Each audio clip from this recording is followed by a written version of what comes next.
نحمده ونصلي ونسلم على رسوله الكريم اما بعد فاعوذ باللہ من الشیطان الرجیم بسم اللہ الرحمن الرحیم۔ آج ہم تذکرہ کریں گے حضرات شیخین رضی اللہ عنہما کا۔ حضرات شیخین رضی اللہ عنہما سے کون مراد ہیں؟ تو جب ہم شیخین کا لفظ بولتے ہیں تو اس سے حضور اکرم صلی اللہ علیہ وسلم کے دو محبوب صحابی مراد ہوتے ہیں، ایک حضرت ابوبکر صدیق رضی اللہ تعالیٰ عنہ اور دوسرے فاروق اعظم حضرت عمر رضی اللہ تعالیٰ عنہ۔ اور جب ہم لفظ بولتے ہیں خلفائے راشدین کا تو اس سے چار صحابہ اکرام مراد ہوتے ہیں، دو یہی حضرت ابوبکر صدیق رضی اللہ تعالیٰ عنہ اور حضرت عمر رضی اللہ تعالیٰ عنہ، اور ایک حضرت عثمان غنی رضی اللہ تعالیٰ عنہ اور حضرت علی رضی اللہ تعالیٰ عنہ۔ آج ہم تذکرہ کریں گے حضرات شیخین کا کہ اللہ تعالیٰ نے ان کو جن سعادتوں سے نوازا ہے، بہت ساری سعادتیں ہیں۔ ان دونوں صحابہ کو ایک سعادت یہ حاصل ہے کہ یہ دونوں حضور اکرم صلی اللہ علیہ وسلم کے سسر ہیں۔ حضرت ابوبکر صدیق رضی اللہ تعالیٰ عنہ کی بیٹی حضرت عائشہ رضی اللہ تعالیٰ عنہ جو حضور صلی اللہ علیہ وسلم کی سب سے محبوب زوجہ ہیں، اور حضرت عمر رضی اللہ تعالیٰ عنہ کی بیٹی حضرت حفصہ رضی اللہ تعالیٰ عنہ وہ بھی حضور صلی اللہ علیہ وسلم کی زوجہ ہیں۔ تو ان دونوں صحابیوں کو حضور صلی اللہ علیہ وسلم کا سسر ہونے کا شرف حاصل ہے، اور ان میں سے بھی حضرت ابوبکر رضی اللہ تعالیٰ عنہ کو حضور صلی اللہ علیہ وسلم کے غار کا ساتھی ہونے کا اور پھر بعد میں مزار کا ساتھی ہونے کا بھی شرف حاصل ہے۔ اور مجموعی طور پر اللہ تعالیٰ نے جیسے ان کو حضور صلی اللہ علیہ وسلم کی زندگی میں آپ صلی اللہ علیہ وسلم کا محبوب بنا کے رکھا، تو اللہ تعالیٰ نے اس محبت کو باقی رکھتے ہوئے دنیا سے جانے کے بعد بھی ایک ہی حجرہ شریفہ کے اندر ان کو جمع فرما دیا۔ چنانچہ حضور اکرم صلی اللہ علیہ وسلم کے حجرہ مبارکہ میں اس وقت 3 قبور ہیں، ایک خود حضور اکرم صلی اللہ علیہ وسلم کی مرقد مبارک، اور آپ صلی اللہ علیہ وسلم کے قدموں میں ان دونوں حضرات کی قبور مبارکہ موجود ہیں، حضرت صدیق اکبر اور حضرت فاروق اعظم رضی اللہ عنہما کی۔ آج میں جو تذکرہ کرنے لگا ہوں وہ انہی صحابہ کی ناموس و حرمت کا تذکرہ ہے، انہی کی قبور مبارکہ کی سعادتوں کا تذکرہ ہے۔ ایک کتاب ہے فضائل حج، اس کے اندر فضائل مدینہ اور فضائل اہل مدینہ کے ضمن میں ایک واقعہ لکھا ہے۔ شیخ شمس الدین ثواب رحمۃ اللہ علیہ یہ مدینہ طیبہ کے خادمین کے مدیر تھے، یعنی مسجد نبوی کے جو خدام تھے ان کے یہ انچارج تھے۔ یہ اس واقعے کو بیان کرتے ہیں، یہ فرماتے ہیں کہ میرا ایک دوست تھا جس کا مدینے کے امیر کے ساتھ اکثر آنا جانا رہتا تھا، اور میں اپنے بہت سارے کام اپنے اسی دوست کے ذریعے سے امیر مدینہ سے پورے کروایا کرتا تھا۔ ایک دن ایسا ہوا کہ میرا وہ دوست بڑی پریشانی کے عالم میں میرے پاس آیا، اور مجھے آ کر اس نے ایک بات کی خبر دی۔ اس نے مجھے بتایا کہ حلب شہر کے کچھ لوگ آج امیر کے پاس آئے ہیں،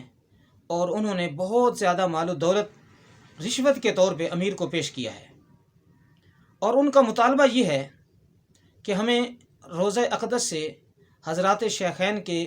جسموں کو نکالنے کی اجازت دی جائے، ہم یہاں سے ان کے جسموں کو نکال کر کہیں لے جانا چاہتے ہیں۔ تو خطرناک بات یہ ہے کہ امیر نے وہ رشوت قبول کر لی، اور ان کی فرمائش کو قبول کرتے ہوئے ان کو اس کام کی اجازت دے دی ہے۔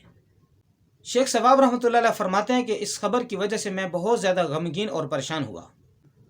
اور اسی غم اور پریشانی کی حالت میں میں نے دن گزارا۔ شام کو جب امیر کا قاصد مجھے بلانے کے لیے آیا، میں امیر کے پاس حاضر ہوا۔ امیر نے مجھ سے کہا کہ آج کچھ لوگ رات کو مسجد نبوی میں آئیں گے، تم نے ان کے کام میں مداخلت نہیں کرنی، جو وہ کریں ان کو کرنے دینا ہے۔ تو چونکہ مجھے اس خبر کا پہلے سے پتہ چل چکا تھا، اس لیے میں امیر کی اس بات سے اور زیادہ خوفزدہ ہو گیا، اتنا پریشان ہوا کہ سارا دن میرا روتے ہوئے گزرا۔ آپ صلی اللہ علیہ وسلم کے حجرہ مبارکہ کے پیچھے بیٹھ کر میں روتا رہا، اور ایک لمحے کے لیے بھی میرے آنسو نہ تھمتے تھے۔ پریشان تھا کہ آج اتنا بڑا یہ کام ہونے والا ہے تو کہیں اللہ کا عذاب نہ آ جائے۔ چنانچہ جب رات ہو گئی، لوگ عشاء کی نماز پڑھ کے اپنے گھروں میں چلے گئے، تو میں نے سارے دروازے بند کیے اور ایک کونے میں اسی پریشانی کے عالم میں بیٹھ گیا۔ میں کیا دیکھتا ہوں کہ باب السلام کی طرف سے کچھ لوگ اپنے ہاتھوں میں پھاوڑے، بیلچے اور کھدائی کا بہت سارا سامان لے کر داخل ہونا شروع ہوئے، اور میں ان لوگوں کو گننے لگا تو میری گنتی کے مطابق وہ 40 آدمی تھے۔ تو وہ آپ صلی اللہ علیہ وسلم کے حجرہ مبارکہ کی طرف بڑھنے لگے۔ بڑھتے بڑھتے آگے شیخ شمس الدین ثواب رحمۃ اللہ علیہ فرماتے ہیں کہ اللہ کی قسم میں نے ان کو دیکھا کہ ابھی وہ منبر مبارک کے قریب نہیں پہنچے تھے کہ اس سے پہلے ہی زمین پھٹی اور وہ 40 کے 40 لوگ اس زمین کے اندر چلے گئے اور اوپر سے زمین بند ہو گئی اور ان کا نام و نشان بھی ختم ہو گیا۔ تو میں پہلے سے پریشان تھا اور انتہائی غمگین تھا۔ یہ منظر دیکھ کر میں اور زیادہ خوف زدہ ہو گیا۔ چنانچہ جب کافی وقت گزر گیا، امیر ان کا انتظار کرتے کرتے جب وہ لوگ امیر کے پاس واپس نہ پہنچے تو امیر خود ہی چل کر مسجد نبوی میں آ گیا اور آ کر مجھے بلا کر مجھ سے پوچھا کہ کیا وہ لوگ ابھی تک یہاں پہنچے نہیں ہیں؟ تو میں نے کانپتی ہوئی آواز سے کہا کہ وہ پہنچے تھے، لیکن ان کے ساتھ جو قصہ پیش آیا میں نے امیر کے سامنے پیش کر دیا اور میں نے امیر سے کہا کہ آئیے میں آپ کو دکھاتا ہوں کہ ان کے ساتھ جو کچھ ہوا۔ چنانچہ میری بات سن کر امیر بھی خوف زدہ ہو گیا اور اس نے مجھے دھمکی لگائی کہ خبردار جو اس بات کا کسی کے سامنے اظہار کیا، اگر یہ بات کسی کے سامنے ظاہر ہو گئی تو میں تمہاری گردن اڑا دوں گا۔ میں اس واقعے کو اس وقت تو کسی کے سامنے بیان نہ کر سکا، لیکن میرا ایمان، میرا یقین اور زیادہ پختہ ہو گیا۔ میری صحابہ کے ساتھ، حضور صلی اللہ علیہ وسلم کے ساتھ جو عقیدت تھی، اللہ تعالیٰ نے میری عقیدت کو اور زیادہ مضبوط کر دیا۔ یقیناً اس واقعے کو سن کر آج بھی اہل ایمان کا ایمان اور زیادہ مضبوط ہو جاتا ہے، ایمان کو خوشی ملتی ہے، فرحت ملتی ہے۔ اور ہم تو پہلے سے یہی ایمان رکھتے ہیں کہ جیسے اللہ تعالیٰ کو اپنے نبی مکرم صلی اللہ علیہ وسلم محبوب ہیں، اسی طرح اللہ کی نگاہوں میں تمام صحابہ کرام بھی ایسے ہی محبوب ہیں۔ اور یہ لوگ اگر اللہ کی نظروں میں محبوب نہ ہوتے تو اللہ اپنے محبوب کے قدموں میں محبوب کے محبوبوں کو نہ سلاتے۔ جیسے کسی زمانے میں اللہ تعالیٰ نے حضور اکرم صلی اللہ علیہ وسلم کے جسد اقدس کو وہ 2 نصرانیوں کے شر سے نور الدین زنگی کے ذریعے سے محفوظ کروایا، اسی طرح اللہ تعالیٰ نے اپنے محبوب کے پیاروں کو بھی اس موقع پر شر پسند لوگوں کے شر سے محفوظ کرنے کے لیے ان کو زمین کے اندر دھنسا دیا۔ اس واقعے کے اندر ایمان والوں کے لیے ایمان کی تازگی ہے، اور وہ لوگ جو آج بھی صحابہ کرام سے اور پھر خلفائے راشدین سے اور ان میں سے بھی حضرات شیخین سے جو عداوت اور بغض رکھتے ہیں، ان کے لیے اس کے اندر بہت بڑی عبرت ہے۔ انہیں سمجھ جانا چاہیے کہ ان لوگوں کا اللہ کے ہاں کیا مقام ہے۔ اللہ تعالیٰ نے ان کو دنیا سے جانے کے بعد بھی شر پسند لوگوں کے شر سے کیسے محفوظ رکھا ہے۔ اور وہ لوگ جو حضرات شیخین سے متعلق ان پر طعن و تشنیع کرتے ہوئے اپنی زبانیں لمبی کرتے ہیں، ان کو اس سے سبق سیکھنا چاہیے کہ کہیں ایسا نہ ہو